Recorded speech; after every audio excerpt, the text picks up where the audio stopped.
স্বাগত সম্পাদকীয়তে আমি ওমর ফারুক। আগস্ট গণঅভ্যুত্থানের পর থেকেই নিয়ম করে বাংলাদেশ বিরোধী অপপ্রচার চলছে ভারতীয় গণমাধ্যমে। অনেকে মনে করেন ভাবমূর্তি নষ্ট এবং বাংলাদেশের পরিস্থিতি অস্থিতিশীল করতে চলছে তথ্যযুদ্ধ। এ নিয়ে আজকের সম্পাদকীয় ভারতীয় সংবাদ মাধ্যমে অপপ্রচারের নেপথ্যে। এ নিয়ে আলোচনার জন্য স্টুডিওতে উপস্থিত আছেন ব্যারিস্টার মীর মোহাম্মদ হেলাল উদ্দিন, কেন্দ্রীয় সহ সাংগঠনিক সম্পাদক বিএনপি, এবং আছেন সিনিয়র সাংবাদিক সোহরাব হাসান। দর্শক, আপনারাও এই আলোচনায় অংশ নিতে পারেন। এই জন্য আপনাদের ফোন করতে হবে টেলিভিশনে দেখানো নম্বরে, এছাড়া ফেসবুকের মাধ্যমে আপনাদের মন্তব্য এবং প্রশ্ন রাখতে পারছেন। আলোচনা শুরুর আগে আমরা দেখে নিচ্ছি প্রধান শিরোনামগুলো। আইনজীবী হত্যার প্রতিবাদে সারা দেশে বিক্ষোভ, ইসকনকে নিষিদ্ধের আলটিমেটাম হেফাজতে, বিপ্লবের অর্জন ধরে রাখতে সতর্ক থাকার আহ্বান বিএনপি।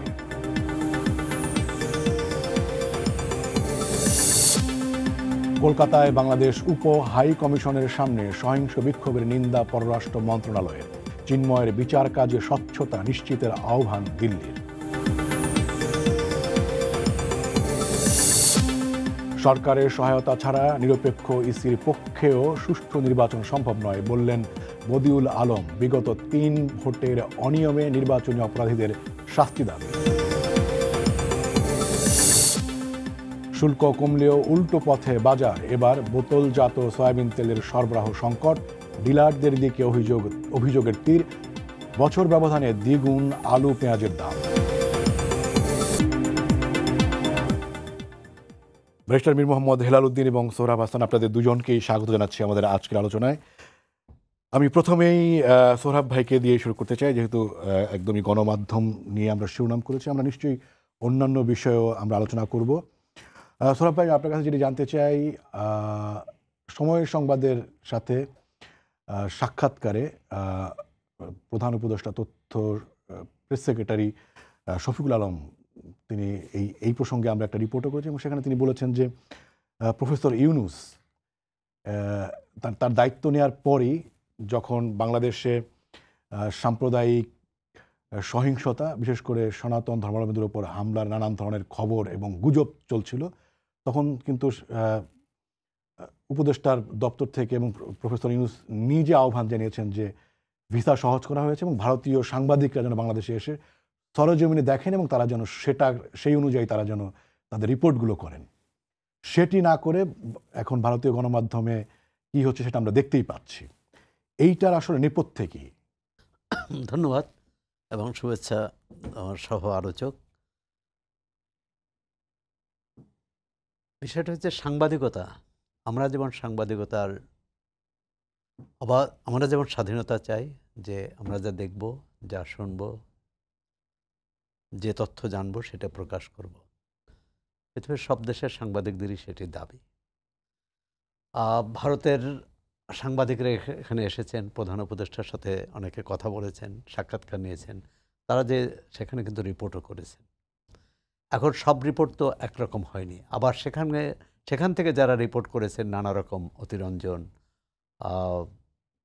কী বলে, ফলিয়ে ফাঁপিয়ে এটি প্রকাশ করেছে। প্রথমত হচ্ছে যে প্রধান উপদেষ্টা যেটি বলেছেন যে বাংলাদেশ হচ্ছে একটি পরিবার, এই পরিবারের সব সদস্যের সমান অধিকার। প্রথমত হচ্ছে আমাদের সব পরিবারের সব সদস্যের সমান অধিকার আছে কিনা। আওয়ামী লীগ ক্ষমতায় থাকতে এক ধরনের বিভাজন তৈরি করছে মুক্তিযুদ্ধের চেতনার নামে, স্বাধীনতার পক্ষের বিপক্ষের শক্তির নামে। আজকে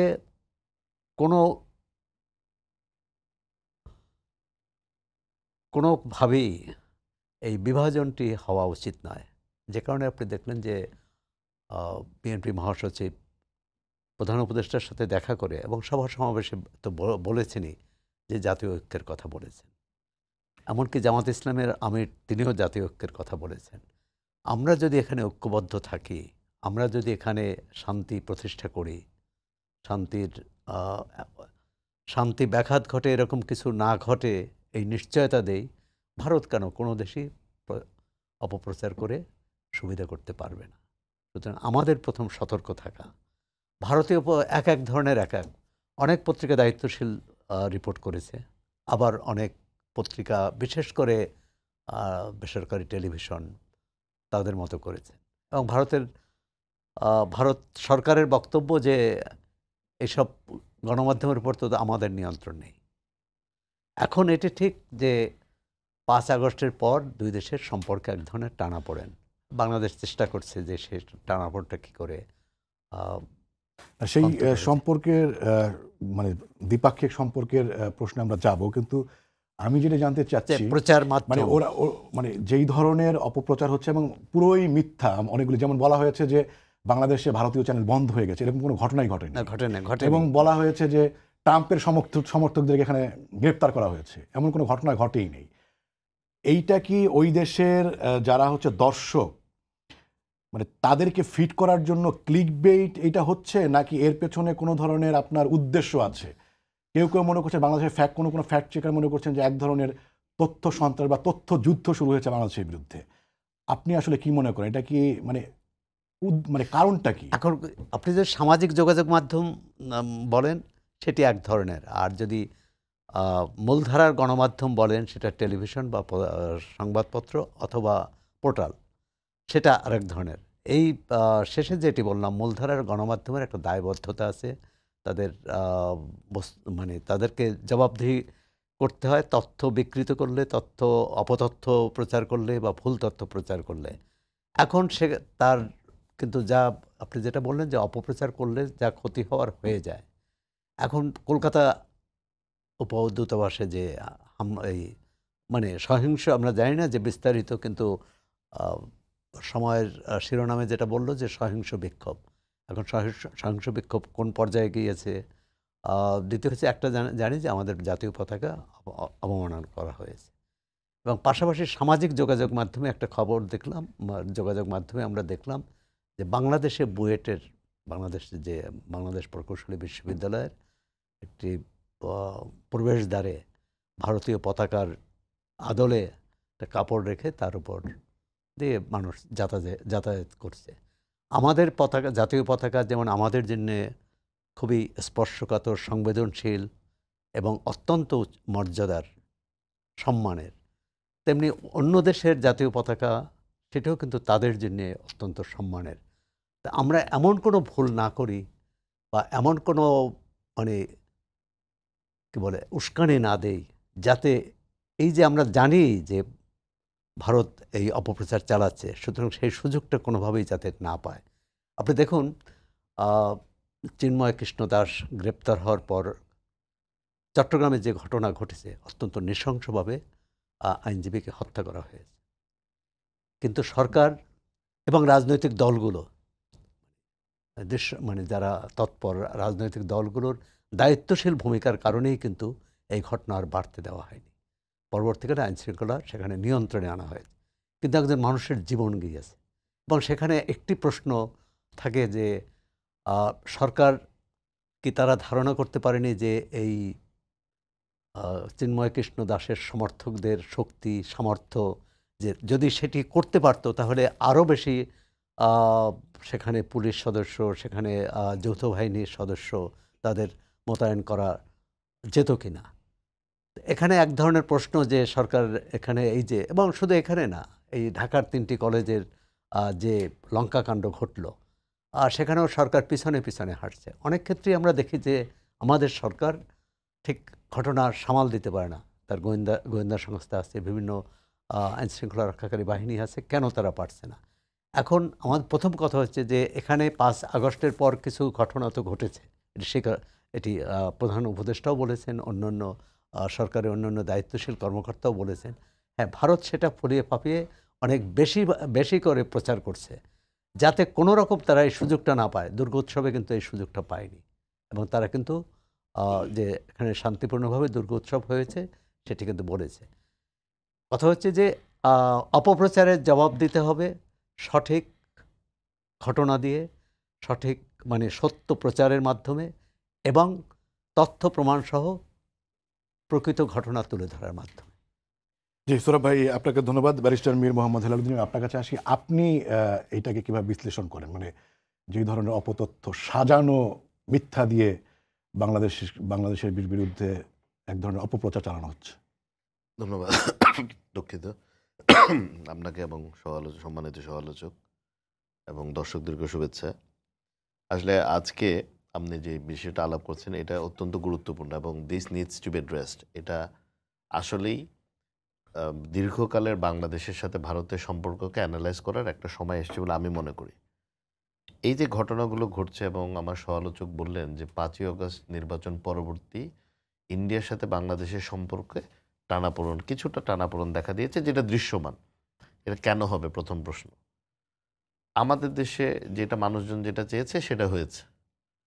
এখানে তো ইন্ডিয়ার কোনো কিছু উল্লসিত হওয়ারও কিছু নয়, দুঃখিত হওয়ারও কিছু নয়। এটা তো আমাদের দেশের ইন্টারনাল অ্যাফেয়ার্স। আমাদের দেশ স্বাধীন সার্বভৌম দেশ।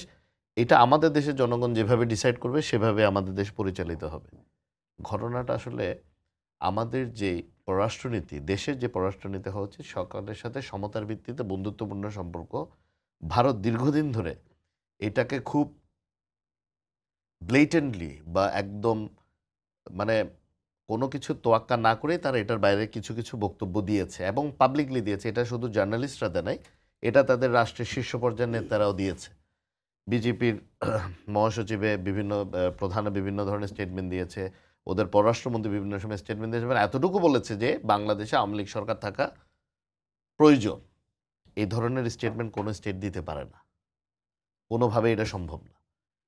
এবার আসেন তাহলে ৫ই আগস্টের পরবর্তীতে বাংলাদেশ কী হয়েছে? ৫ই আগস্টের পরবর্তীতে মাইনরিটির উপর আক্রমণ, এই কথাটা আমি টোটালি অ্যাকসেপ্ট করতে রাজি না। কারণ ৫ই আগস্টের আগের থেকে যেমন আমরা মাঠে ছিলাম, ৫ই আগস্টের পরবর্তীতে যতক্ষণ না পর্যন্ত আইনশৃঙ্খলা রক্ষাকারী বাহিনী অ্যাকচুয়ালি মাঠে নামছে তখন পর্যন্ত কিন্তু বাংলাদেশের যে তৎকালীন সময়ে যে বড় বড় রাজনৈতিক দলগুলো সবাই মাঠে ছিল।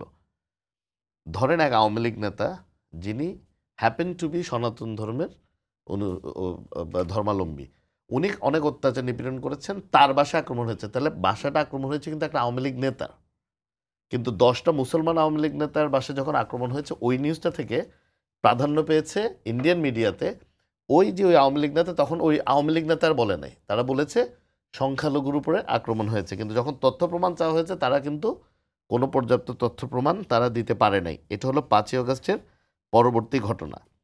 আর আপনি যে জার্নালিজমের কথা বললেন, দেখেন আমরা দেখেছি এই যে কিছুদিন আগেও আরেকটা ইসকনের উদ্যোগে কিছু প্রোগ্রাম আয়োজন করা হয়েছিল এবং ওখানে কলকাতায় অবস্থানরত বাংলাদেশের কয়েকজন সাবেক মন্ত্রীর হোয়াটসঅ্যাপ চ্যাট সামাজিক মাধ্যমে প্রচারিত হয়েছে বা ফাঁস হয়েছে। ওখানে তারা ইনস্টিগেট করেছে যে তোমরা দরকার হলে টুপি নিয়ে যাও। তার মানে এখনও কিছু লোকজন যারা 5ই আগস্ট পরবর্তীতে পালিয়েছিল তারা ভারতের কলকাতা সাইডে বা আশেপাশে কোনো জায়গায় অবস্থান করছে, যেখান থেকে তারা বাংলাদেশের বিরুদ্ধে ষড়যন্ত্র করছে। আমার মনে হয় ভারতের এই বিষয়টি অবশ্যই পরিষ্কার করা দরকার এবং এই বিষয়ে ব্যবস্থা নেওয়া দরকার। কারণ অস্থিতিশীলতা যদি বর্ডারের ওই পারে এই পারে হয় তাহলে ওপারেও হবে। বাংলাদেশ কিভাবে চলবে আমি আবারও বলি, একজন বাংলাদেশি আমি বিশ্বাস করি এটা আমাদের নিজস্ব অধিকার, এটা আমাদের নিজস্ব চিন্তাধারা, এটা আমাদের নিজস্ব ভাবনা। আমার দেশ কিভাবে চলবে এটা আমার দেশের মানুষ ডিসাইড করবে, অন্য কেউ ডিসাইড করবে না। এক সেকেন্ড কথা হচ্ছে চট্টগ্রাম আদালতের কথা বললেন, ওখানে অনেক আইনজীবী ছিল, অনেক পুলিশ প্রশাসনের লোক ছিল, এরা সংখ্যায় ছিল 200 থেকে 250। এবং এখন যে ভিডিও চিত্রগুলো বের হচ্ছে বা ভিডিও ফুটেজগুলো বের হচ্ছে স্পষ্টতই দেখা যাচ্ছে আওয়ামী লীগ যুবলীগের বিভিন্ন নেতাকর্মী ইসকনের সাথে মিলিত হয়ে এই ঘটনাগুলো করেছে। নামগুলো কয়েকটা প্রকাশিত হয়েছে এবং পদ পদবি সহ প্রকাশিত হয়েছে। তার মানে এই ইসকনের ঝামেলাটা বা এই যে ঝামেলাগুলো হচ্ছে এটা কিন্তু একটা ওয়েল অর্গানাইজড দেশকে অস্থিতিশীল রাখার জন্য এই কর্মকাণ্ডগুলো পরিচালিত হচ্ছে। দেখেন ইন্টারিম গভর্নমেন্টের কাজ হচ্ছে মূলত কিছু সংস্কার করে নির্বাচনের দিকে চলে যাওয়া। কারণ ওনারা কেউই রাজনীতিবিদ না, ওনাদের কারোই কিন্তু দেশ চালানোর অভিজ্ঞতা নেই। হ্যাঁ, ওনারা যে যার ক্ষেত্রে অত্যন্ত সাকসেসফুল মানুষ। প্রফেসর ইউনুস ইন্টারন্যাশনালি অ্যাকনলেজ একজন ব্যক্তিত্ব, বিশ্ববরেণ্য এবং মানে ওনাকে সবাই সম্মান করে, কিন্তু ওনার এক্সপার্টিস দেশ পরিচালনার না। বাকি যারা উপদেষ্টা আছেন এনাদের অভিজ্ঞতা, ওনারা স্বীয় ক্ষেত্রে কিন্তু খুবই সাকসেসফুল, যেই জন্য পুরো বাংলাদেশের সবাই মিলে ওনাদেরকে সিলেক্ট করেছে। কিন্তু আপনি যতক্ষণ না পর্যন্ত একটি জনগণের প্রতিনিধিত্বমূলক সরকার না থাকবে খুব স্টার্ন অ্যাকশন নিতে পারবে না। কারণ এখন পুলিশ যদি কোনো কিছু করতো তখন যদি 2-1টা ক্যাজুয়ালিটি হতো তখন আবার সরকারের দোষ দিত। তাহলে এই যে একটা দোদুল্যমান পরিস্থিতি দেশে বিরাজ করছে, এইটার জন্য কিন্তু দেশের সামগ্রিক অবস্থাটাও কিছু তার দায়ী। সাথে সাথে আওয়ামী লীগের যারা পালিয়ে গেছে তারা কিন্তু বসে নেই, তারা বিভিন্নভাবে এখানে অস্থিতিশীল করার চেষ্টা করছে এবং আপাত দৃষ্টিতে মনে হচ্ছে তারা আমাদের পার্শ্ববর্তী দেশের সহায়তা নিয়ে এই অস্থিতিশীলতা করার চেষ্টা করছে। আমার দেশের বিচার ব্যবস্থা কি হবে, আমাদের বিরুদ্ধে এতগুলো মামলা হলো, আমাদের দলীয় প্রধান খালেদা জিয়ার বিরুদ্ধে এতগুলো মামলা হলো, আমাদের দলের নেতা তারেক রহমানের বিরুদ্ধে এতগুলো মামলা হলো, সমস্ত নেতৃবৃন্দের বিরুদ্ধে মামলা হলো, কই ইন্ডিয়া থেকে তো তখন কেউ বলে নাই যে স্বচ্ছ বিচার প্রক্রিয়া অনুসরণ করা হোক। তাহলে এখানেই হচ্ছে আপনি বুঝতে হবে যে ওনারা একটা স্পেসিফিক এজেন্ডা নিয়ে ওনারা কাজ করছেন, যেটা একটা দুই দেশের সম্পর্কের জন্য, দুই দেশের মানুষের মধ্যে সম্পর্কের জন্য এটা খুবই নেতিবাচক একটি বিষয়। কারণ আমি বিশ্বাস করি পৃথিবীর সব দেশেই সম্পর্ক থাকবে জনগণের সাথে জনগণের, মানে state to state, not any political party, not any person.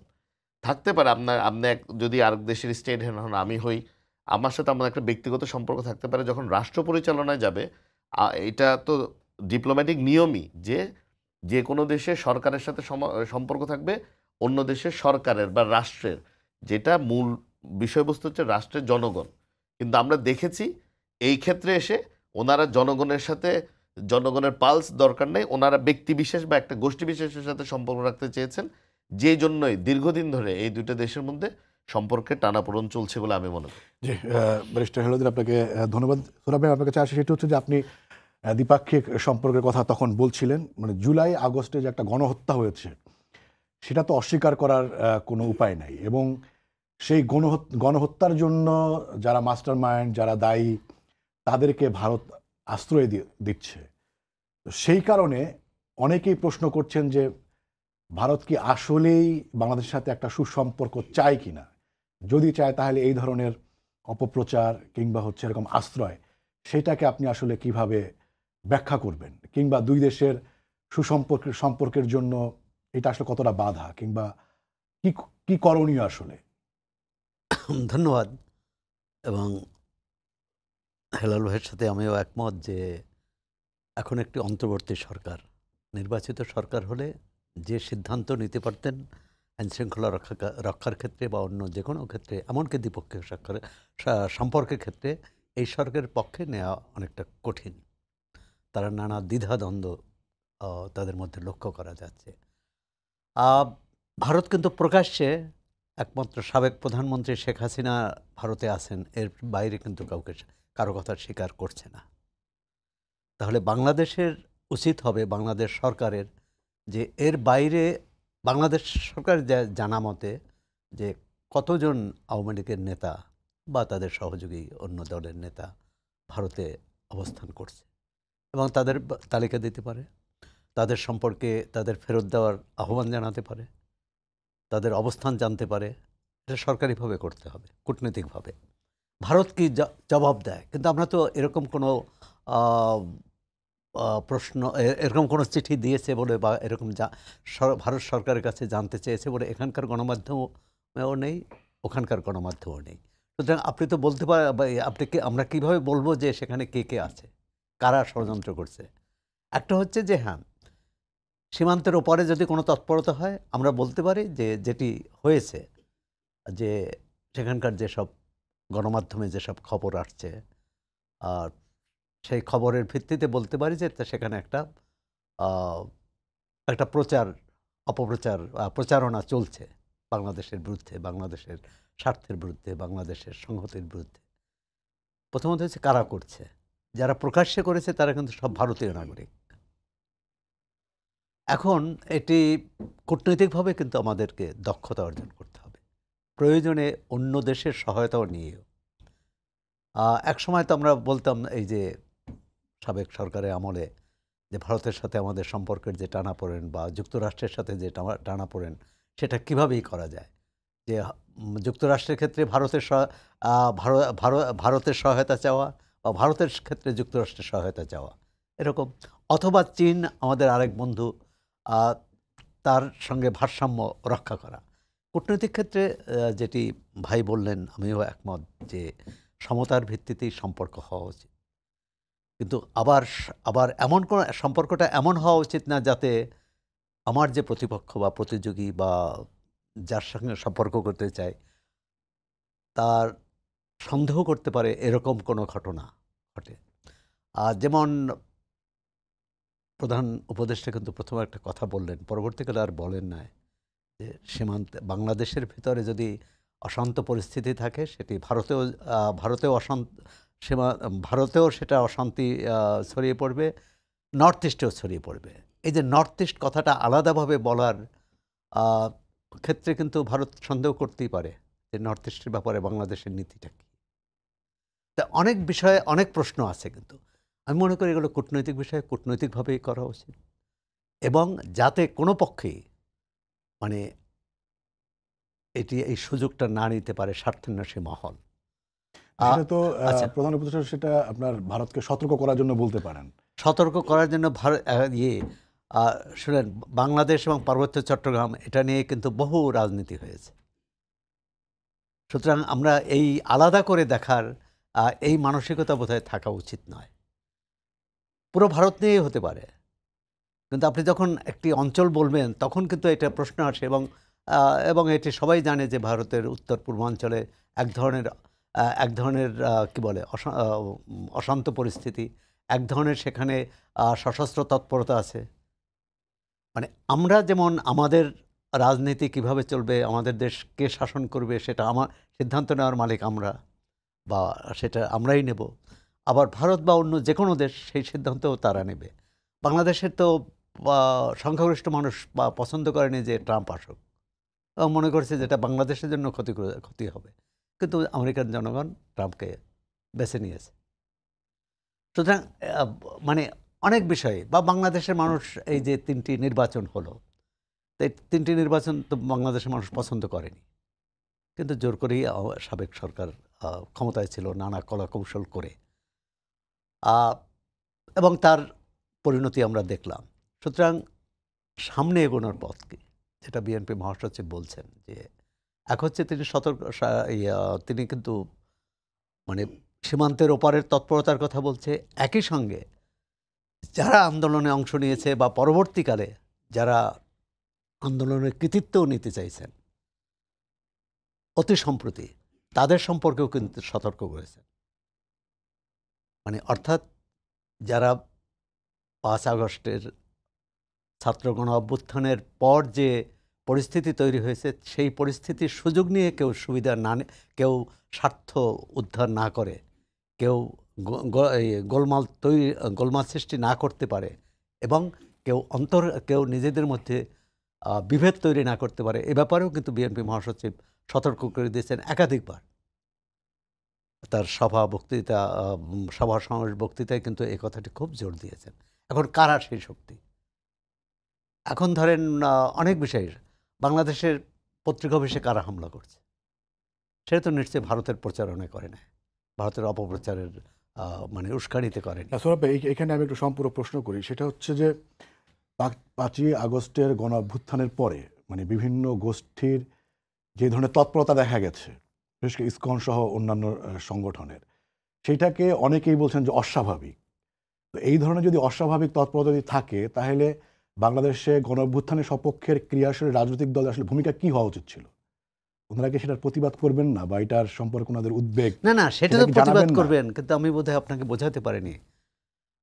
BNP মহাসচিব যারা বিজয়ের কৃতিত্ব দাবি করেছেন, কারো সম্পর্কে ইঙ্গিত করেছেন, এমনকি ব্যক্তিও বলেছেন, তিনি নাম বলেননি, যে কেউ এই দাবিও করেন, কেউ এই গোলযোগ তৈরি করতে চান, গোলযোগ সৃষ্টি করতে চান, এ কথাও বলেছেন।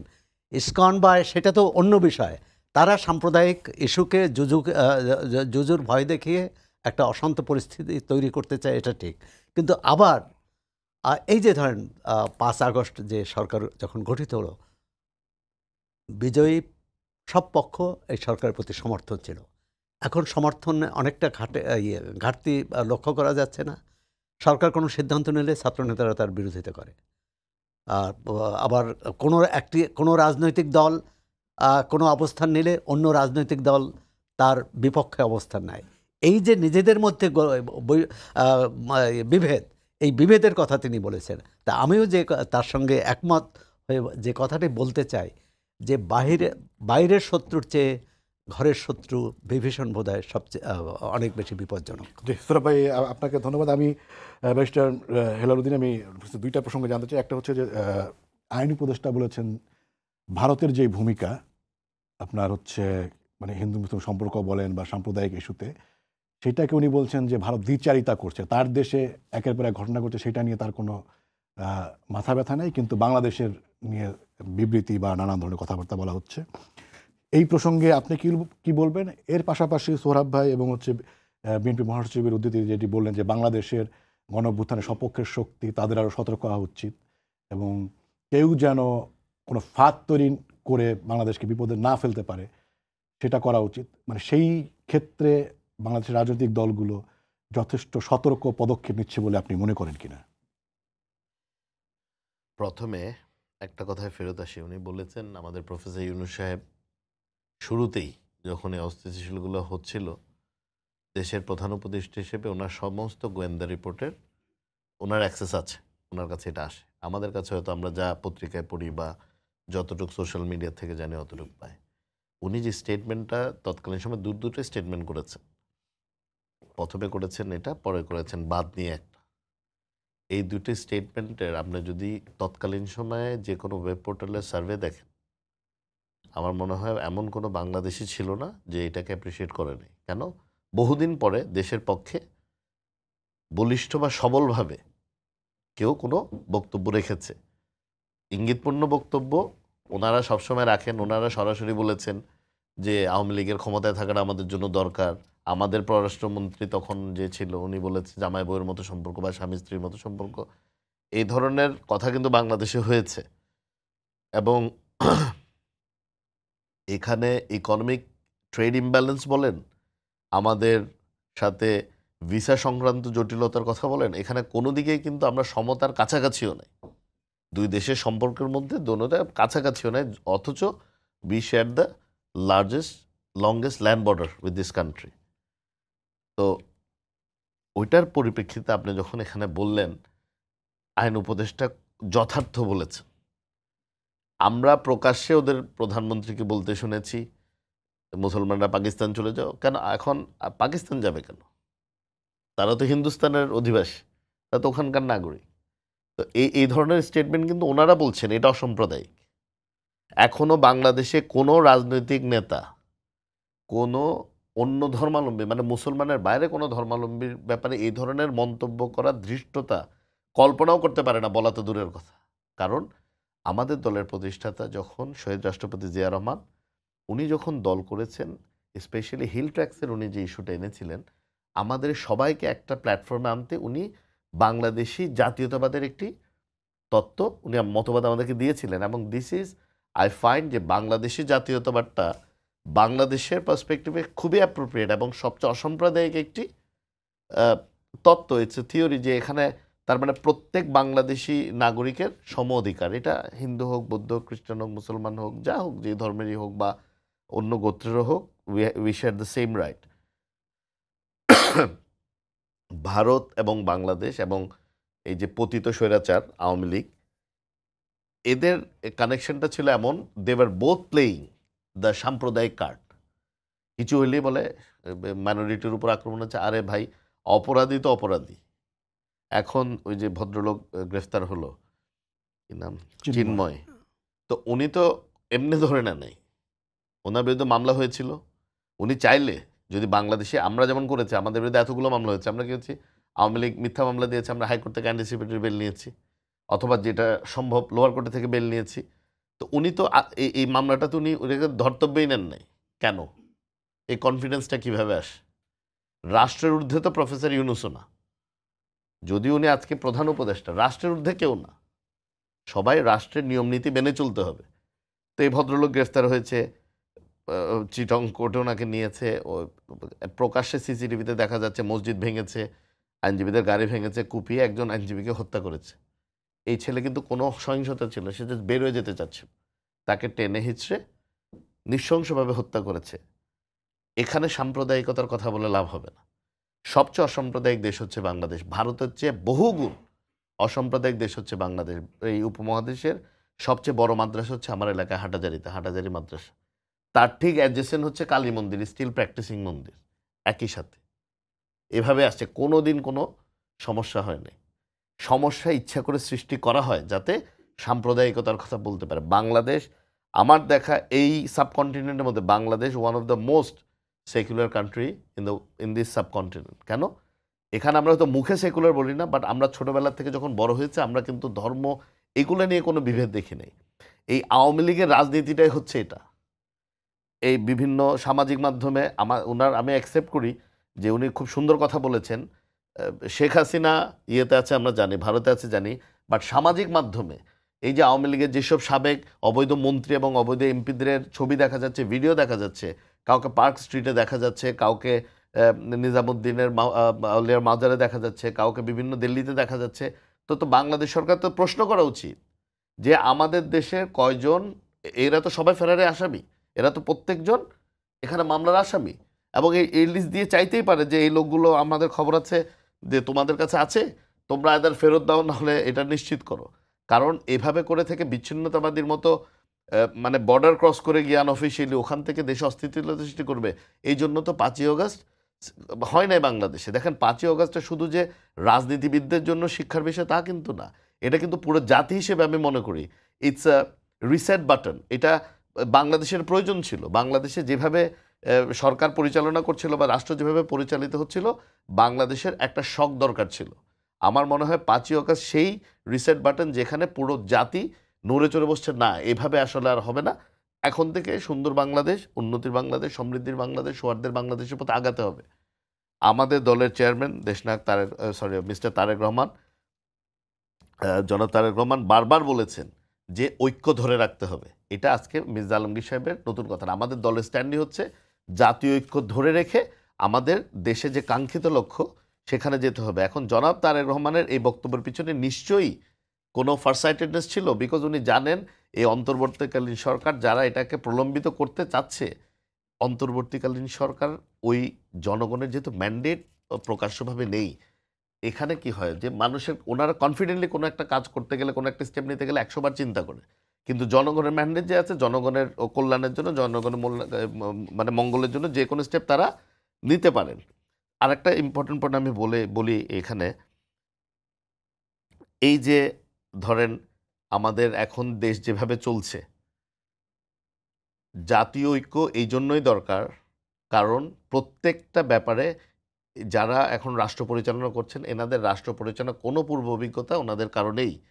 এই ক্ষেত্রে যে দলগুলো, রাজনৈতিক দলগুলো রাষ্ট্র পরিচালনার অভিজ্ঞতা আছে, তাদের সাথে বসে, এবং আমাদের সন্তান তুল্য বলেন বা আমাদের ছোট ভাই বোন যারা এই ছাত্র নেতারা যারা আছেন, এদেরকে সহ কনফিডেন্স নিয়ে ওদেরকে বুঝিয়ে যে দেশের মঙ্গলের জন্য কোনটা করলে ভালো হয়, আমার মনে হয় প্রত্যেক সরকার এবং রাজনৈতিক দলের এই স্টেপটা নেওয়া দরকার। আমি গত পরশু মনে হাসছিলাম, রাস্তায় খুব ট্রাফিক, জিজ্ঞেস করলাম কী হয়েছে, বললো 13 থেকে 16 বছরের ছাত্রছাত্রীরা আন্দোলন করছে কারণ সিলেবাস লম্বা, মানে সিলেবাস ছোট করতে হবে। তাহলে এখন মব জাস্টিসের দিকে তো যাওয়া যাবে না। আমরা তো দেশে সংবিধান আছে, বিচার বিভাগ আছে, সব কিছু তো আছে, কোনোটা তো বাতিল হয়নি। আমি এক অনুষ্ঠানে এক সরকারি কর্মকর্তার সাথে দেখা হলো, যিনি বৈদেশিক মানে বিনিয়োগের সাথে জড়িত। এখন পর্যন্ত 5ই অগস্ট পরবর্তীতে সবগুলো বিদেশি কোম্পানি এসেছে, সব কাগজপত্র রেডি করেছে, কিন্তু কোনো বিনিয়োগ করছে না। কেন? তারা বিনিয়োগ করতে চায় একটি নির্বাচিত সরকারের কাছে। কারণ মনে রাখতে হবে 2009-এ শেখ হাসিনা যখন ক্ষমতায় এসছে, 46টা আইন পরিবর্তন করেছিল তৎকালীন সরকার, আমার ভুল হতে পারে, বা 46টা, 43টা বাদ দিয়ে শুধু 3টা বহাল রেখেছিল। তাহলে বুঝতে হবে যে সরকার যাই করছে, পরবর্তী সরকারকে কিন্তু আইনগুলোকে র্যাটিফাই করতে হবে বা অ্যাবজর্ব করতে হবে, নাহলে রিজেক্ট করতে হবে। তো এটা মাথায় রেখেই অন্তর্বর্তীকালীন সরকার নির্বাচন কমিশন দিয়েছে। দেশ ও জাতিকে আর বিভ্রান্তির মধ্যে না রেখে একটি ইলেকশনের রোডম্যাপ যদি দিয়ে দেয়, তাহলে দেখবেন এখন এলাকায় আমরা যাই, মানুষ জিনিস ইলেকশন কবে। তো ইলেকশন নিয়ে তো কোনো ধূম্রজাল থাকার কথা না। আবার বলি, শেখ হাসিনার এই পরিণতির কারণ হচ্ছে সে ডেভেলপমেন্টকে ইলেকশনের অল্টারনেটিভ হিসেবে দাঁড় করিয়েছিল। ওই তত্ত্ব কিন্তু মানুষ অ্যাকসেপ্ট করে নাই, চুপ ছিল। যখন নিজের গায়ের উপর এসেছে সবাই একসাথে রিঅ্যাক্ট করেছে। তো রিফর্মের সাথে ইলেকশন সাংঘর্ষিক বিষয় না। Reform is a continuous process. গতকাল রিফর্ম হচ্ছে, আজকে হবে, আগামীকাল হবে, আগামী বছর হবে, 10 বছর পরে রিফর্ম হবে। ওনারা যতটুকু করার দরকার অতটুকু করে একটা নির্বাচনের রোডম্যাপ দিলে দেশ নির্বাচনের দিকে যাবে। যা দেশ বা দেশের জনগণ যেই সরকারই নির্বাচিত করবে তারা 5ই অগস্টের স্পিরিট ধরে রেখেই সামনের দিকে যাবে। কারণ আমি বিশ্বাস করি বাংলাদেশে এমন কোনো লোক নেই যে 5ই অগস্ট পরবর্তীতে আবারও ওই স্বৈরাচারের মতো আচরণ করার কথা কল্পনাও করবে। এটা বাংলাদেশে আর এই স্বৈরাচারী শাসন ব্যবস্থা থাকবে না। এবং আবারও বলি, উনি বলেছেন এই সেটার গ্যারান্টি কি? না, গ্যারেন্টি হচ্ছে রেজাল্ট। গ্যারেন্টি হচ্ছে 5ই অগস্টের নিজে যেই মহিলা 24 ঘন্টা আগে বলেছে, মানে ওনার বাবার নাম ধরে বলেছেন ওনার মেয়ে পালায় না। জনগণের কথা তো বাদই দিলাম, ওনার নিজ দলের নেতাকর্মীও তো জানতো উনি পালিয়ে গেছে, শুধু নিজে পরিবার নিয়ে পালিয়ে গেছে। 880 বছর পরে কিন্তু এটা বাংলাদেশ হয়েছে। কোনো রাজনৈতিক নেতা এরকম রাজনৈতিক অপমিত্র চায় না।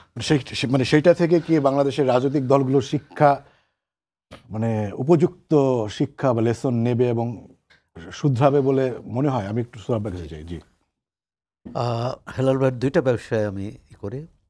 একটা হচ্ছে যে রিসেট বাটন কিন্তু কোনোভাবেই 71কে অস্বীকার করে নয়, বরং 71 পরবর্তী সব সরকারই 71-এর চেতনাকে ভুলুণ্ঠিত করেছে, গণতন্ত্রকে ভুলুণ্ঠিত করেছে, জনগণের অধিকার হরণ করেছে বলেই এই 5 আগস্টের অভ্যুত্থান ঘটেছে। সুতরাং আগামী দিনে এগোতে হবে 71কে নিয়ে, 71কে ভিত্তি করেই। বাংলাদেশে জাতীয়তাবাদ অবশ্যই মনে করি যে আমি বাঙালি হিসাবে বাঙালি জাতীয়তাবাদী, কিন্তু একজন চাকমা, পাহাড়ি বা আদিবাসী তিনি বাঙালি জাতীয়তাবাদী নন। তিনি তার জাতীয় পরিচয় এবং সবাই মিলে সব মিলিয়ে 2 মিনিটের মতো সময় আছে। আচ্ছা, যে বিষয়টা হচ্ছে যে সংক্ষেপে বলতে হবে। আমরা এই যে আইন উপদেষ্টা বললেন দ্বিচারিতা, তা প্রথমত হচ্ছে আমরা অবশ্যই ভারত দ্বিচারিতা করেছি। ভারত তার দেশের সংখ্যালঘুদের সুরক্ষা দিতে পারেনি, কিন্তু সেখানে অনেকগুলো কমিশন আছে, বিচার এক ধরনের আমাদের চেয়ে সেখানে বিচার ব্যবস্থা কিন্তু ভালো বলতে হবে। কারণ আমরা গুজরাট হত্যার কথা বলি, এই গুজরাট হত্যার কিন্তু বিচার হয়েছে, আংশিক বিচার হয়েছে, খণ্ডিত বিচার হয়েছে, কিন্তু কাউকে মদের বিচার হয়নি, কিন্তু অনেকের বিচার হয়েছে। বাংলাদেশে এখন পর্যন্ত কোনো সংখ্যালঘু নির্যাতনের, সংখ্যালঘু সহিংসতার বিচার হয়নি। বিএনপি আমলের ঘটনাও হয়নি, আওয়ামী লীগ আমলেরও হয়নি। এমনকি আপনি এই যে 2022 সালে যে কুমিল্লা যে ঘটনা ঘটলো, যে ঘটনাকে কেন্দ্র করে, মানে এগুলো রাষ্ট্র যদি জড়িত না থাকে এই ধরনের ঘটনা ঘটতে পারে না। সেটা আওয়ামী লীগ আমল হোক, বিএনপি আমল হোক, যে আমল সামরিক শাসন আমল হোক। বললেন যে মানে রাষ্ট্র যদি মানে সংখ্যালঘু কার্ড খেলে তাহলে তো সে তো বিচার করবে না। সেটাই তো 53 বছর ধরে দেখে আসছি। এটি কোনো দল বিশেষ না, 53 বছর ধরেই। এবং আরেকটি নিশ্চয়তা দিতে হবে, বাংলাদেশের এখানে একজন খুব গুরুত্বপূর্ণ একজন সাধারণ মানুষকে আপনি ধন্যবাদ দিবেন কিনা, মানে যেই ধরনের ঘটনা ঘটেছে তারপরেও যে সহিষ্ণুতা এবং ধৈর্যের পরিচয় সাধারণ মানুষকে তখনই দিতাম যদি আজকে বা যদি 53 বছরে একজন সংখ্যালঘু সীমান্ত পার হয়ে ওপারে না যেতেন, তাহলে সাধারণ মানুষকে ধন্যবাদ দিতাম। কারণ আমাদের এটা সংখ্যাগুরু সম্প্রদায়ের এটি দায়িত্ব যে সংখ্যালঘুদের নিরাপত্তা দেওয়া। তারা কেন গেলেন, কেন নিরাপত্তাহীনতায় ভুগলেন এবং এখনও ভুগছেন। আমরা যতই বলি সম্প্রীতির দেশ, কিন্তু সম্প্রীতি আমরা রক্ষা করতে পারিনি সব ক্ষেত্রে। ভাই আপনাকে ধন্যবাদ। আমাদের রাজনীতি থাকতে পারে, নাও থাকতে পারে। মোহাম্মদ হেলাল উদ্দিন, আমাদের সময় শেষ, আমরা সময় দিতে পারছি না। দর্শক আপনাদেরও ধন্যবাদ জানাচ্ছি। শেষ করছি আজকের সম্পাদকীয়। আগামীকাল আবারও দেখা হবে রাত 10টায়। দেখার আমন্ত্রণ রইল। শুভরাত্রি।